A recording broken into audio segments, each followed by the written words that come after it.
What's up guys, mga common na mga sira ng automatic umbrella is ito.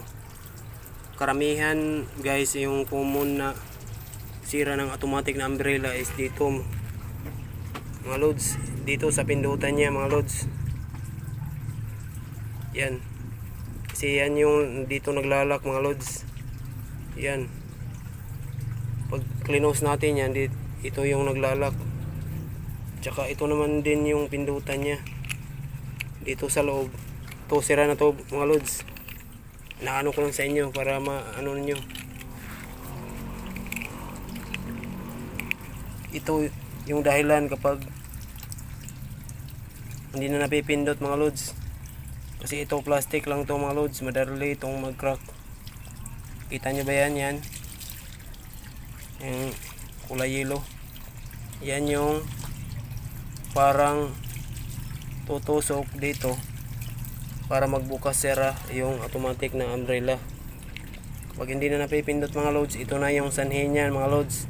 Ito, malamang ito nag-crack. Kapag nag-crack yan mga loads, hindi na yan tutusok dito. Yan, ito yung madalas nangyayari ito mga loads kapag yung mga payong na automatic is mumurahin yung binibili nyo.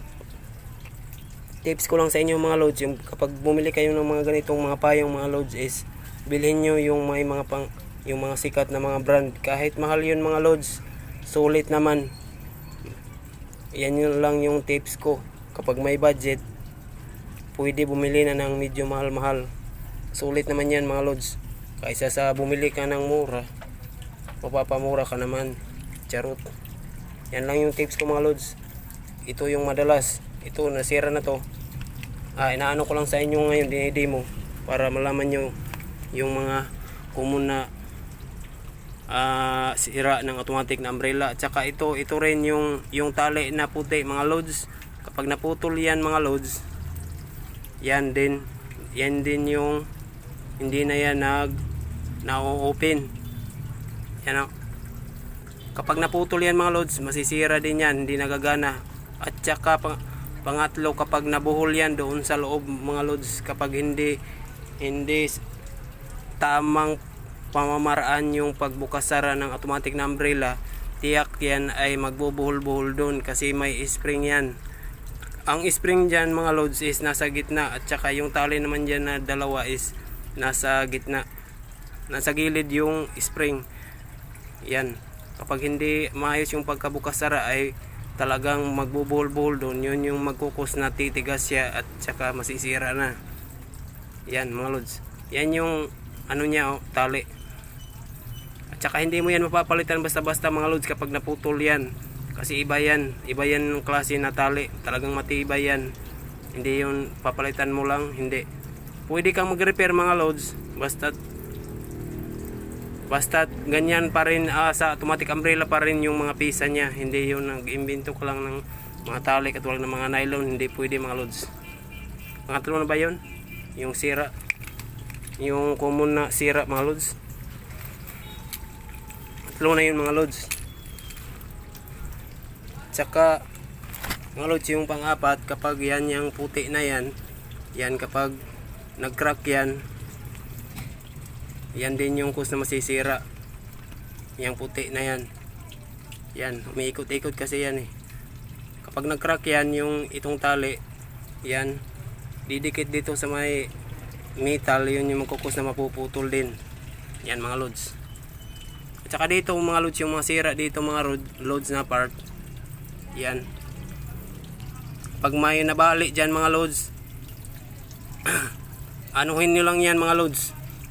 Kapag may sira dyan putol, itago nyo muna yung payong mga loads. At saka bumili kayo ng bago. Kapag nasira na naman yung bago, doon na kayo kukuha ng mga pisa mga loads. Dito sa nasira na payong, doon kayo kukuha ng pisa. Kasi hindi ito basta-basta nabibili or nahanap ang mga pisa nito. Yan, may mga tutorial naman ako mga loads kung paano to dismantlein mga loads para para safe naman kayo. Kasi kapag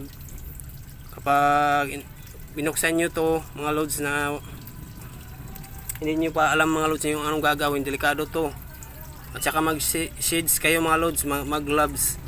At saka huwag nyong itututok o ilalapit sa mga bata kasi ito delikado to mga loads na automatic kasi may spring yan. Kapag hindi kayo expert dyan, puputok yan kusa mga loads. Pwedeng tamaan yung mata nyo o di kayo masugatan kayo. Yun lang yung basic tips ko mga loads. Yan. Kapag may mga sira kayong mga automatic na umbrella mga loads, itago nyo yan. Diyan kayo kukuha ng mga pisa kapag nasira na yung bago nyo. Yun lang yung tips ko mga loads sa automatic umbrella. May mga tutorial naman ako mga loads kung paano ito buklasin. Yun lang mga loads. Sa nagtatanong, maraming salamat. Thank you so much for watching. Bye bye.